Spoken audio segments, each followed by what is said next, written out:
Welcome to HortTube. My name is Jim Putnam. In this video, I'm moving the July tour videos around to the backyard garden space, starting on the north side. Here, I did 3 separate videos for the front. This is a very detailed tour of everything that's been added to this landscape in Raleigh, North Carolina, Zone 7B over the last year plus, 18 months or something like that. Starting on this north side, obviously this is a pretty shady space. Above me is a big native redbud tree, and so not only is this on the north, but then it has this very large canopy over the top of it. Not necessarily totally satisfied with what's going on here in this little shady space so far. This has kind of become the I bought it because I liked it, and now what do I do with it kind of space to put something. Eventually I'll probably rearrange a little bit, but I do think it's sort of created a beautiful entryway into the open backyard space. You can see Holly laying down in the grass back in the background there. So let's get started on this detailed tour of the backyard. I don't know how many videos I'll end up breaking this down into, but probably several. There's a lot of varieties back here. I've shown 2 Daphne odora so far in the front yard. There was one in a container called Wild Winter, and then there was a Aereo marginata. This is just regular Daphne odora right here. It's got the pretty traditional white with lavendery pink flowers in the spring. This one's really liked this space quite a bit. This is about as much as I've ever seen a Daphne grow in the first year. It's probably put on close to a foot of growth since that video went up. There's some Impatiens planted around the front of it. You're going to see a lot of annuals in these tour videos if you haven't watched the front yard videos. I've planted a lot of perennials. They're just small, and it's going to take a few seasons, so there'll be a lot of annuals in these videos. Next year there'll be less as the perennial things have matured. Right in front of me is a Heucherella called Tapestry. I think this is a really nice variety. I've had this one in a container for a year, and now this one in the ground in this shady space. Just a really nice plant. It did flower a few weeks ago. Flowers aren't all that impressive on any of these Heucherellas, but they do flower. They're really just grown for these different types of foliage. I've got several in the backyard. If you watch all of these tour videos, you'll see lots of different lots of interesting leaves. Okay, there's 3 hydrangeas planted here. This one's called Throb. This is a new variety from the Southern Living Plant Collection. These are so young that they didn't have giant inflorescences. They will next year. But this is a red flowering hydrangea macrophylla. It also is remontant, so it has a tendency to repeat bloom. Probably won't in its first season in the ground, but in the future it will. And again, the inflorescences will be much larger once it's settled into this space. They're going to eventually just fill this entire area up in the middle here. But again, I really like this variety. It's probably one of the brightest red big leaf hydrangeas I've ever seen. There is a Hellebore here that was just one that was already in the landscape that was moved over here again. I don't know that this is the spot it's probably going to end up sitting in. It will probably move closer to the edge as these hydrangeas move. But again, it's almost like it's in storage in that space. Behind the 3 hydrangeas, there's a fern, an Arborvitae Fern. I really love these. I mean, you can't tell whether this thing is whether this thing's a conifer or a fern. If you were just standing back guessing, you'd almost think this was a little small conifer, but it's actually a fern. Beautiful. There's a hydrangea here that was already in place, and there are various variegated hosta along that edge over there. Again, a few of these things they're almost in storage. I'll probably move them out to the bed edges as time passes, and some of these other things get larger. One of my absolute favorite Camellia sasanquos right now is in this space. This one's called Bella Rouge. You can see this is a Camellia sasanquos. It's a fall blooming camellia. And look how the growth habit of this thing. it's spreading outward like it's a distilium or a low growing holly or something. Super interesting growth habit. Those of you who have grown many Camellia sasanquas know that most varieties get 10, 15 feet tall over some period of time. They're not fast growing, so it takes a long time for that to happen. But you can see what the growth on this one's going to do. This one's going to be 5 feet wide before it's 3 feet tall. Super, super interesting. But I really like that growth habit. I think this Bella Rouge opens up an opportunity for people to put camellias as foundation plants under lower growing windows and lower windows, not lower growing windows. That was kind of funny. Buried in the back, and I'm still doing some house construction back here. There's some construction materials laying on the ground behind this. This is a Podocarpus called Roman candles, and a Roman candle actually. And I'm going to have several of these in the landscape. I have 2 more in containers that I haven't figured out where they're going yet, but I love this plant. And I've got this one in some shade. I think it would do fine out in probably a half a day sun. Not a whole lot more. I think that white variegation starts to burn after that. Other Podocarpus can go in the full sun, no problem. But my thoughts on this is half and half is probably perfect. And you can see the new growth coming. Just has started to put some new growth on it, and it's just white. I mean, it's vivid white. There's some variegated Solomon seal popping up here and there because this was a weed in this landscape that slowly but surely I'm trying to control, but it tries to keep popping back up. There's a small container in this spot that's got a couple polka dot plants in it. That's that pink and green spotted plant there, and then it's got a dark Dracaena, or it's like a purple spike on that corner of the container, and then a few different Coleus planted around it. It's fairly newly planted. It should fill in pretty quickly, and it may find its way to a different spot. This was just kind of an open spot for now. Behind the Bella Rouge Camellia, there are a couple of Calla lilies. These have just taken off really, really quickly. They were in bloom a few weeks back, but they finished blooming at this point. But I mean, love that tropical looking foliage in a shady spot like this. There's a butterfly bush that was already here in this spot. I pruned it down to 18 inches in the pruning video just a few months ago. It's already back to 7 feet tall. It's going to do this every year because it's in a little too much shade.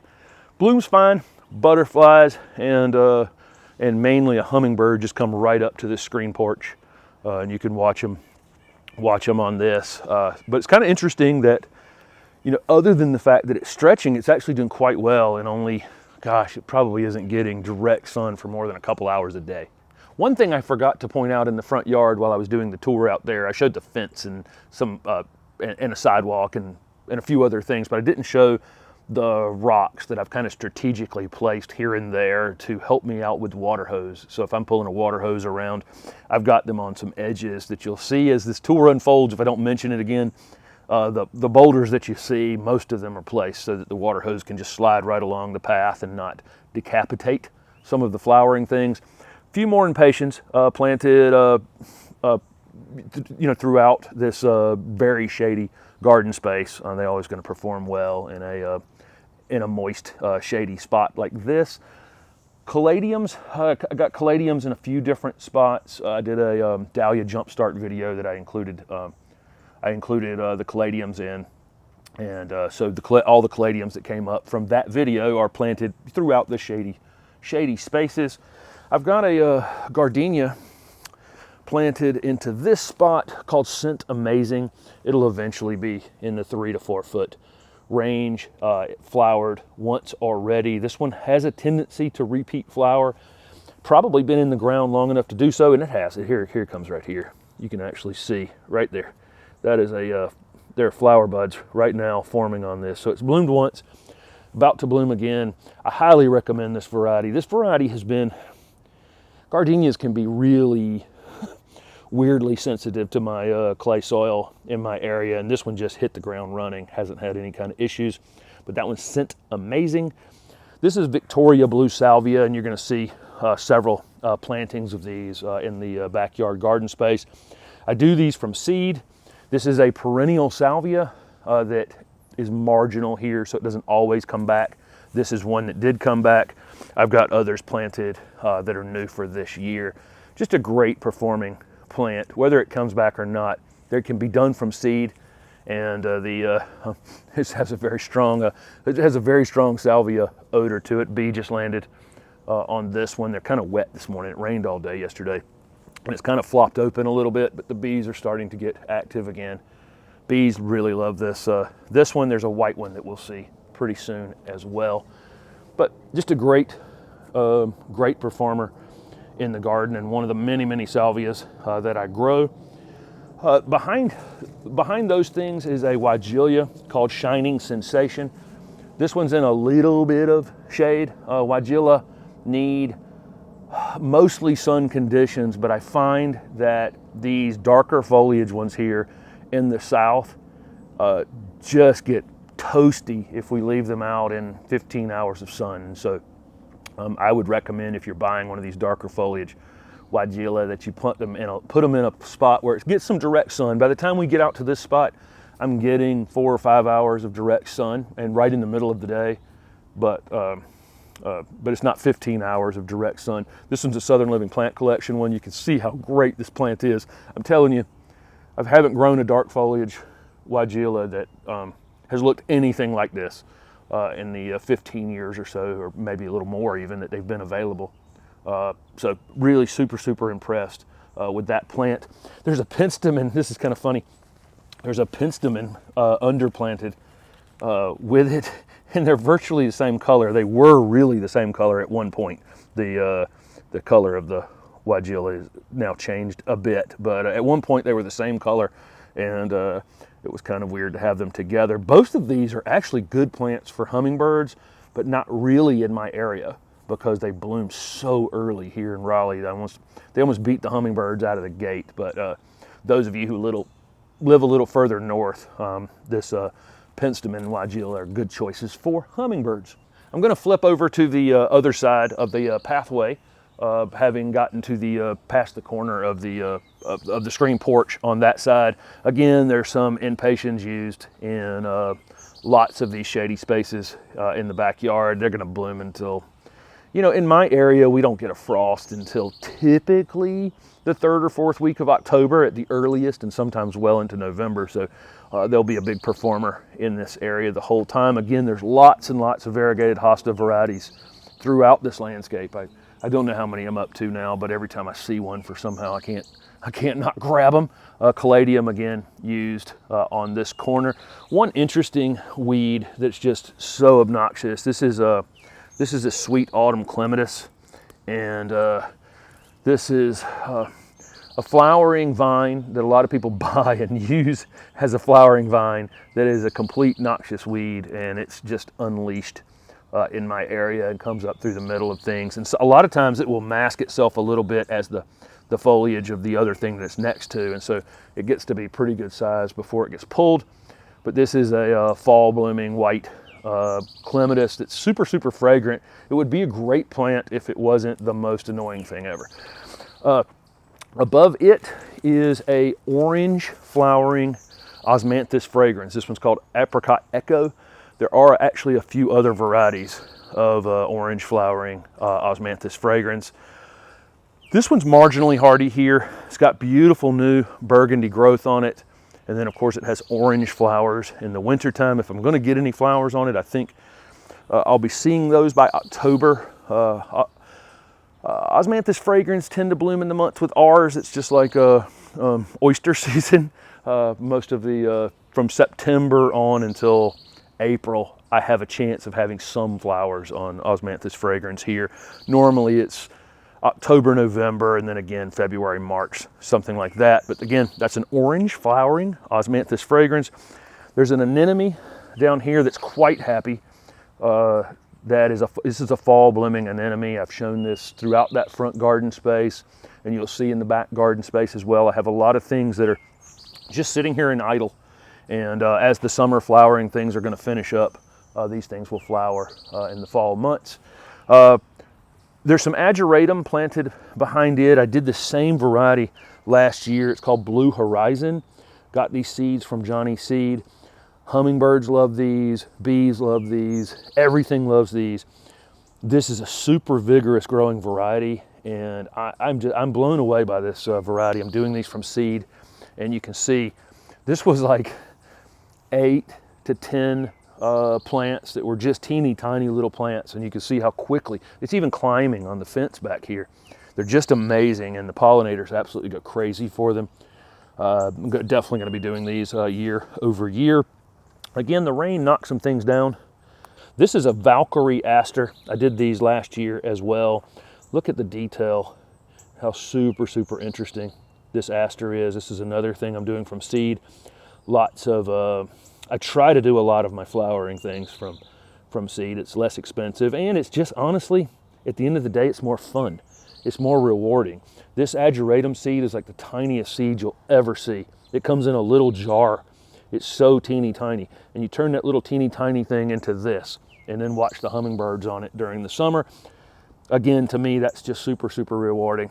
The shrub that's being completely surrounded by the Ageratum is a Juliet Cleyera. Eventually, this is going to be a screening plant for this spot. I like my neighbor over here, but this kind of lines up with my porch, and eventually this will be 6 or 8 feet in height. It's going to take a little while, although it's actually grown more than I thought it would have in this first season. As I'm standing here looking at it now, this was a pretty small 3-gallon plant this time last year, and now again it's jumped up pretty good. But that variegated foliage, I do my consultation work that I do with folks. There's very few consultations. I can't find a place to put a Juliet or what's the other, Romeo Cleyera in. It's just such a little vibrant, nice little vibrant plant. It fits a lot of different kinds of spaces and uses. Again, behind it is going to be more of these Victoria Blue, Salvia. Here's one Victoria White as well. Again, the rain kind of beat them up, and we had a tropical storm a week and a half ago now that beat some things up as well. But most things have recovered from that. But the rain yesterday did a little bit of a number on them as well. Look down in here, you get a little bit of leaf spotting on these where we've just had kind of an extra wet season, and I don't care. They're still flowering fine. They're growing fine. Not something I will even be thinking about. Behind the Victoria Blue Salvia and Victoria White Salvia is a container that has an upright, narrow growing holly in it. I was given this holly on a trip last fall, and I cannot remember the name of it. I apologize for that. I will, at some point I'll call. It's an upcoming release, but it's a super narrow, upright one, and I'll talk more about it when it is released. There's some variegated vinca vine in this container used to just weep down to the ground. I will not let it root into the ground though, because that's another weed in my opinion. A lot of people plant this in the ground, but difficult to control once especially in this mulched area right here, it would just take off running really, really quickly. There is a hibiscus in the back here called Mahogany Splendor. I haven't shown these yet this year. I do these again. This is another thing I do from seed. It's not really hardy here. It doesn't even flower all that much for me here because I don't have a long enough season for it, but it has this beautiful purple foliage. These will end up 6 or 7 feet tall before the end of the season. I have about 30 of them I'm going to show you in one of these tour videos coming up. So excited to show you that. The whole other side of the fence over there is almost covered with them at this point, but beautiful blue or purple foliage all season long. And again, I'm doing them from seed, so they weren't that expensive. So when they die in the fall, no big deal. It's another pack of seed from being able to do this every year. There's a sunshine ligustrum. In this spot, I have 2 in this landscape. And I mean, I don't have to really, I pruned this in a pruning video a couple months ago. What else would need to be said about that plant? It's just so bright and showy and always kind of just happy. These will sometimes thin out, just throwing this out there. If you have sunshine ligustrum, there are times, and this one went through this year, where it dropped some leaves coming out of winter before it had a chance to really put on any new growth. So it was a little more naked than I would have liked it for a couple of weeks, 3 weeks, and look at it the rest of the season looking like that. And there's a few more of these Valkyrie asters as you come out of this garden path and out onto the to the lawn space behind me. I think I'm going to stop this particular video right here. Above me is the native red bud Cercis canadensis that was just a seedling, I'm sure, in this space at some point. They tend to have very low limbs on them, and so over the last year and a half, I've slowly been limbing it up to where the limbs are kind of up over the house. It's let a little bit more light sneak into this space, but it's still very shady. From, you know, the first 2/3 of what I showed you is very shady. By the time we get out here to the Weigela and the sunshine ligustrum and the other things that are, you know, from about where I'm standing that way, the more floriferous things are in a little bit more sun, because the sun gets past that red bud and I get about 4 hours of direct sun into this space. And that's really kind of the perfect amount for some things. Here in the southeast, the sun intensity can be so much during these peak summer months that even some of these things that would love, you know, I would say would go in the full sun in maybe zone 5, you know, here in zone 7B, that Weigela is the most happy in, you know, 4 hours of direct sun. It's good, you know, peak sun though. It's getting intense sun, but not all day long. In the next video, I'm going to pick up from there with some containers along the porch and some other things, flowering things that are in the ground. I think the porch planting is just really, really good this year. The containers are looking great. So that's where I'll pick up with the next piece of this very detailed July garden tour video. Thank you guys for watching and following along, and hit that little hit the subscribe button and that little bell notification so you're alerted when I upload new content. Thanks for watching.